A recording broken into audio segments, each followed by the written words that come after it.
I'm David Bank, and from Impact Alpha, this is Returns on Investment, a show about impact investing.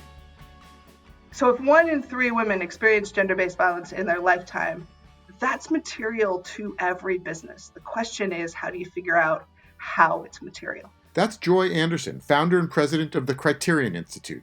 We spoke at the end of May about gender and the COVID recovery, just as the video of the murder of George Floyd hit the internet. Hi, Joy. Hi, David. Joy's an old friend and a teacher of mine around all things gender lens. I think Criterion basically helped create the field of gender lens investing. Yep, we wrote all the early reports, came up with some of the early frameworks, and have been working on it for the last 10 years. I went to one of your early convergence gatherings that was plowing some of that early ground. I think I was one of the few men at that gathering. You might have been alone on that gender front, but you were useful nonetheless. I think I wrote a post and I said, hey guys, you might want to get in on this. It's a big deal. Oh no, I believe actually, David, you wrote a post that said gender is hot, and we got in a lot of trouble, if you want to know the truth. Well, now that you brought that up, which I wasn't going to bring up, you said women are hot. I quoted you, but of course I got in trouble. Yeah, exactly. That is true. But it's different when I say it. That's sort of the thing. Indeed. I think that was the point of many of the commentators. Exactly. In any But event, we've come a long way from then, haven't we, baby? to coin a phrase.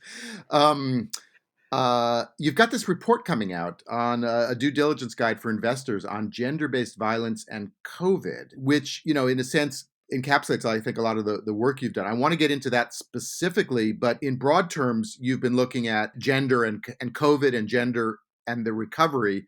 And I'd be just keen to hear your thoughts on where we're at and, probably things that most folks, probably most men at least, and certainly are not thinking about. Emergencies are gendered. I mean, that's the reality. And it's hard to see that often. And this is actually many people, we work closely with lots of humanitarian organizations. And one of the things that's really striking about COVID is we're able to see more, right? Because it's, because it was initially Italy, right? And we were focused on Italy, and there's a lens into what you can see that's often harder than in places where there's less media and less visibility. And so this has really brought to light what we've known for a very long time is the gendered aspects of disasters. And one of the most tragic pieces is the rise of gender-based violence, which is always a dynamic in disasters and emergencies, whether that's, I think many people are aware of, increase in wow, we're just diving right into this, but increases in rape and other forms of violence in war settings. And in COVID, it has been particularly challenging because of the rise of domestic violence, as many people are being asked to stay home. And so I pause when I complain about how many Zoom calls I'm on, because I am in a situation where I am safe in those Zoom calls, as opposed to being locked in a house with an abuser, which is, and just to pile on, just to get a nature of the challenge. And then obviously the question for us is always, what does this have to do with finance? But if the nature of the challenge is not just the gender-based violence is going up, which is what happens when there's sort of the cultural upheavals that happened in disasters, but also the services are down. So domestic violence shelters are not open. And so your ability to escape the situation globally has led to a significant rise in deaths. And people describe it as a pandemic within the pandemic. People say that COVID has kind of been like an X-ray, kind of peering under the surface of to reveal things that have kind of always been there, but maybe not always been so visible. And you've had an analysis of gender-based violence, obviously pre-COVID, and Right. how material it is. I think is one way you guys think about it. How material it is for investors and businesses to think about. Now you've got this guide. What should folks be thinking about? I want to start by saying at some level, the reaction to something like gender-based violence, first and foremost, is empathy and sort of acknowledging the pain and the number of people who experience this. So I don't want to jump to and then how that is translated into the sort of instrumentality of finance. But one of the challenges in the field of gender lens investing overall is that, and maybe it's a lead into the answer to your question, but one of the challenges we see in the field of gender lens investing overall is almost all of the attention placed on gender in finance has to do with what happens inside of companies. And even with the amazing efforts behind Me Too to expose what goes on at the workplace, we could arguably eliminate gender-based violence in the workplace and we wouldn't make a dent in the overall gender-based violence in the world. But by far, the largest and most severe examples of gender-based violence happen in the streets, in homes. It's not a workplace phenomenon. It's a cultural expression of sort of gender inequalities in the world. And so the challenge for many investors is, well, gosh, that sucks for women, but why would it matter to me if it's not happening at a company? And the research that we've been working on for years now is looking at essentially seeing gender-based violence as a market risk. And the same kind of ubiquity. 1 in 3 women experience gender-based violence in their lifetimes, and that number just went up. So if 1 in 3 women experience gender-based violence in their lifetime, that's material to every business. The question is, how do you figure out how it's material? So maybe look at this at 2 different levels. One is you look at an industry like hospitality or agriculture, 2 of the industries that have the highest rates of gender-based violence across the industry. That has to do with the sort of isolation of workers, right? It isn't actually the media that has, where the highest incidence of gender-based violence is. It's in industries where there's isolation and wide power disparities. And so if you think about not just individual companies in those industries, but thinking about what the recovery looks like. So if we look at an industry like hospitality and think about the recovery, one of the dynamics within that is it possible to rebuild a more stable industry? The fact that hospitality has one of the highest rates of gender-based violence of any industry means that creates instability within the industry. It's not just too bad that women are regularly assaulted within, cleaners are regularly assaulted at their job, right? Something like 85% of janitors, cleaners in buildings experience assault. I mean, we're not talking about from time to time this is a problem. It's endemic in those industries.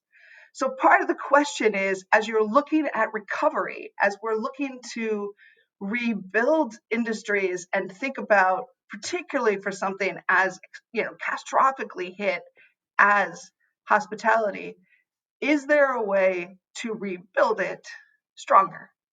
And this is where many people are saying, is there an opportunity, as so many things are taken apart, that we could find a new path to rebuilding it?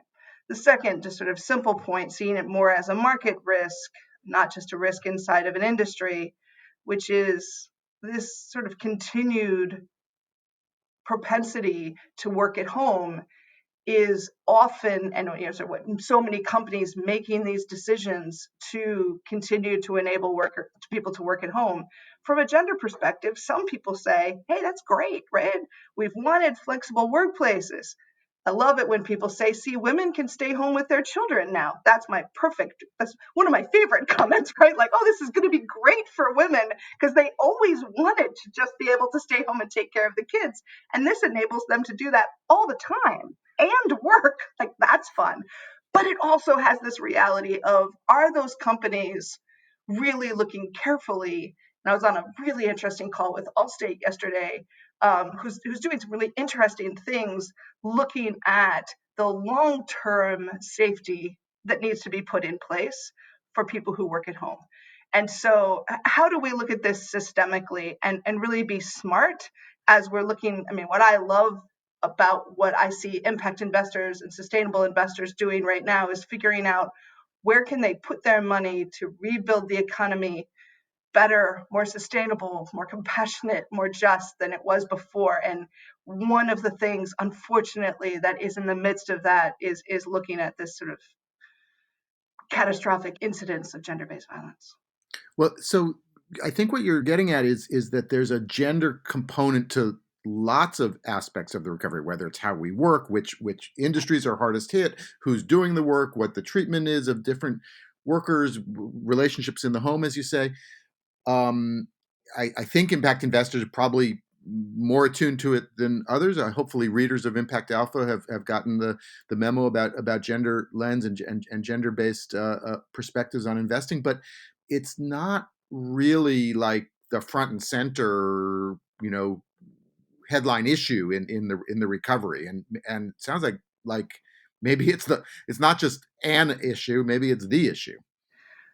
I mean, I think power is the issue. I think inequity and structural inequities that affect all kinds of people in different ways, whether that's race and class and religion, is sort of there's so many different angles in which the system really works actively to screw people over. Like it's got a lot of options of who it's really looking to mess with, but there is and one of those threads is gender. So I will never put sort of gender as more important than other things, but I do hope that anytime we're paying attention to gender, that what we're really looking at is not just women, but that we're looking at the underlying power dynamics so that we can see underlying power dynamics of Black women differently than we're looking at corporate executives who might be Black or they might be So white. But how are we looking at the sort of dynamics within that?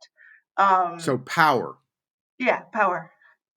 So power is a central issue, and I mean, maybe this is overly broad. I'm sure it is overly broad, but what has happened to power dynamics and power relations in the recovery, and what are the prospects for rebalancing those power dynamics? Yeah. So for me, I think the headline here, to pick up on your language from before, is what are we valuing in the recovery? And right now, we're setting up so many different metrics that say this is what recovery means. And the little gurgle that we all feel of some hopefulness of like, maybe this means it might be getting better. And what are those signals of recovery? And every little glimmer of something, triggers a stock market rally, and every little, other thing triggers a stock market crash, and everybody's on edge. Well, and it might be that the stock market, right, to that brilliant New York Times article a couple weeks ago, sort of let's get over our fear of the stock market's going up, but we're not in recovery, right? And so the stock market is never going to be as accurate a predictor as it was in the early 20th century. It never is going to be again because it's not that close to the real economy anymore, right? And so what we need to be figuring out is how do we actually look at the real economy? And I remember in 2008, I sat on a board of a large foundation, and every time our advisors would come in and tell us what the recovery was looking like, I would sit there and say, you know what? Could you come back with any data about micro and small businesses? Not just what's happening in large corporates, but are small businesses, um,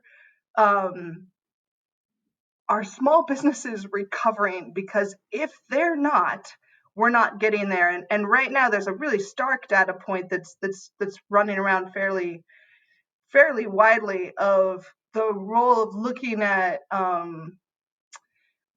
enterprises led by African American women in the US in particular is a leading indicator of recovery. And what if that was what we were looking at? How would we change, right? How would we change how we understood recovery if we had a different set of indicators that we were looking at? And so, for example, there's still a structural bias in the job market where there is a focus to get men's jobs back first. It's just it's a thing that still happens, and it's worth paying attention to. And so, if you're looking at job creation, being able to break that set down and saying jobs created for who is getting re-employed fastest, because in fact, if we hang back and just watch job numbers without a gender analysis, we have a I feel like I'm such a downer, but some of these numbers are just astronomically disturbing. But if we are just watching that without a gender lens, we're going to have a twofold impact. One is we don't have a real picture of what recovery looks like. We're not really looking at holistically at who is recovering. The second thing is we've been telling a story for a long time about the absolute importance. We have so many data points from McKinsey to whoever about the importance of women's participation in the economy as a driver of growth.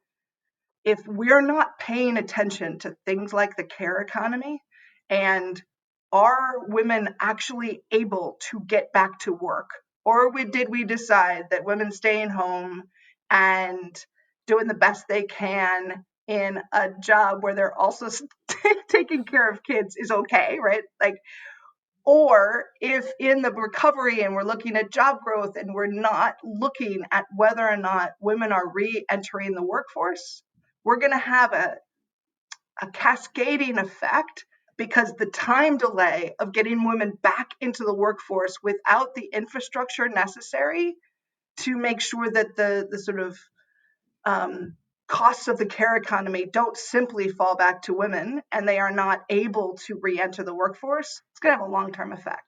So we could have a kind of recovery index of some sort that actually had three or four or five indicators. One of them would be recovery rates for African American women-led businesses, rates of of gender-based violence, and a few other things that would actually give a more accurate, not only give a more accurate view of the recovery, but if in that, what gets measured gets managed and all that, that people that the system or society would then start optimizing for moving those metrics in a way and all of a sudden certain things would be valued as investment opportunities, as policy opportunities, and whatnot.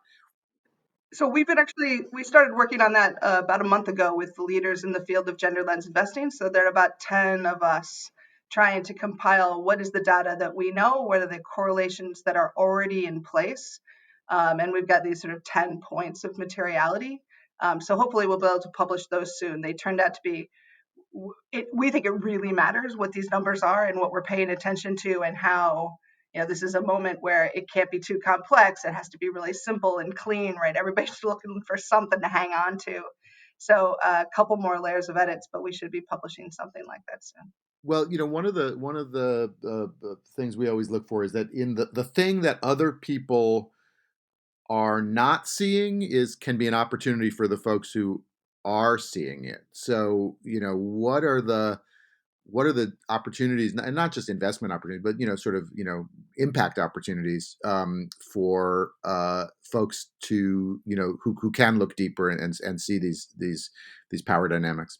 Yeah, it's the care economy. That is a significantly underlooked, especially in the United States. It's an issue globally. Um, Just but just on that, not to interrupt, but we've been talking with folks in Asia Pacific, South Korea, and Japan, and in the impact investors there, because of aging societies and whatnot, were very keen on caring economy pre-COVID, and are now finding, just at a sheer investment level, that a lot of those companies are seeing, very much increased demand and whatnot, and finding that care economy investments turned out to be a smart idea. absolutely, absolutely, and they need to be smart, right? We need to be going deep in our gender analysis and not just thinking at a surface of there might be a woman customer and therefore I'm doing a good job, but are we really looking at sort of the systemic impacts underneath this?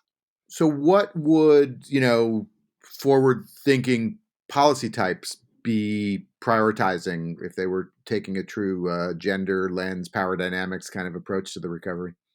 Yeah, so a good amount of our work, as you know, David, is with the Canadian and the Australian government, particularly in their.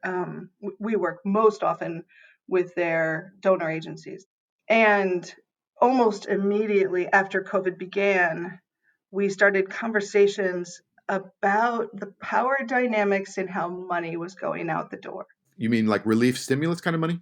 And initially relief stimulus money. I think there's been a huge amount of coverage about who gets it. The gender numbers on that are not good in terms of where the stimulus is going. It's particularly stark in the United States, of course, for African Americans, and so it's actually not as stark for women. But beyond the getting it, what we're actually also worried about are the terms, and the power dynamics behind it. And we're looking at, coming back to Asia for a second, the conversations we're having with the Australian government is really, their question is, how, with a gender lens, do we think about where we direct our funding now? And for us, we're focused both on Southeast Asia and the Pacific. And one of the things that we're seeing is, and I don't mean to be overly critical because I think this is a really important step, but a lot of the initial money is going in the impact investing circles. The initial money is going to funds who are investing in the companies that they had already invested in. It's going to shore up or bail out or just ensure the survival of the existing portfolio companies. Just just as at the obvious level, if the fund managers want to protect their own portfolios. I like it that you said it more harshly. I can now be a little nicer, but yeah, I mean, I think that is part of what's happening, and I don't think that's because people are being selfish. I think it's because they truly believe in the companies that they invested in, and they want to make sure that those companies survive. The challenge is, though, and this is an interesting gender dynamic in looking at the role of women-led businesses in many markets. We've often bemoaned, women tend not to build high growth companies that can take in venture capital. They tend to build normal growth companies that are actually much more resilient, right? They have not taken on a bunch of outside capital that is now disrupting a massive growth path. So what I worry about is the extent to which, and I actually think this is not just an injustice issue, it's a strategy of rebuilding, right? What do we want the rebuilding to look like? Because if we are simply moving our capital to prop up growth, we're not investing in resilience. And we're not investing in, let's face it, there are all kinds of parts of our economy that we're obsessed with growth. And we will continue to be looking for those moments um, of what's going to hit it out of the ballpark, where the next unicorns, and I know we're going to keep looking at that. But right now, we need to be looking in agricultural value chains and saying who's there with purchase order financing the moment that an agricultural supply chain is opening up. And let's be really practical about that. It's not very sexy, but it's really important. And we've been having conversations about making sure that the stimulus money that's going out now, right, the bias in who's getting stimulus and where it's going to comes back to where we were before about what does the recovery look like. And if we're looking at big employers who will get us big numbers of job growth, then we're not looking at smaller micro businesses that are the bedrock of livelihood for most economies.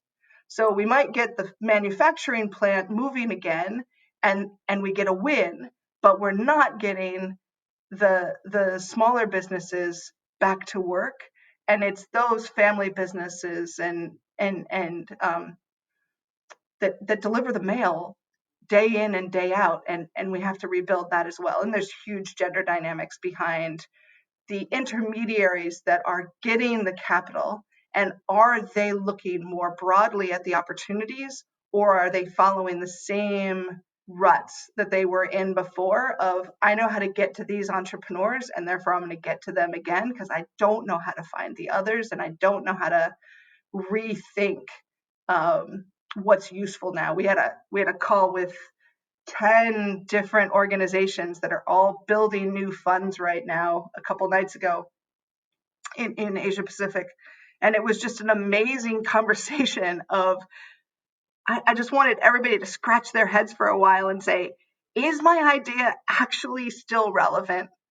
One, if it wasn't ever actually relevant, but is my idea still relevant? And how could, instead of providing debt, could I be doing revenue rights to help people do a pivot? Because frankly, not that many people want to take on debt right now. So could we be thinking about other structures that don't put people who had already taken in debt to grow to take additional debt to survive? So if I can just try to connect the dots, a gender lens might lead one to a analysis of power, which might lead one to reformulate some of the structures and vehicles and institutions of finance, which might reshape the kind of recovery we get and thus the economy of the future. Yes. And my last question for you then is, how confident or optimistic are you that we're on that path, and where do you just sit on this kind of question that we're all dealing with of, like, are we getting there, or are we falling back? One of the things that I've found myself reminded of often in the last few months is that hope is not an option. Hope is not a choice. Hope is not it is it's a necessity. One of the things I love about investing, at some fundamental level, investing is about having a future, a picture of a future, and making a bet.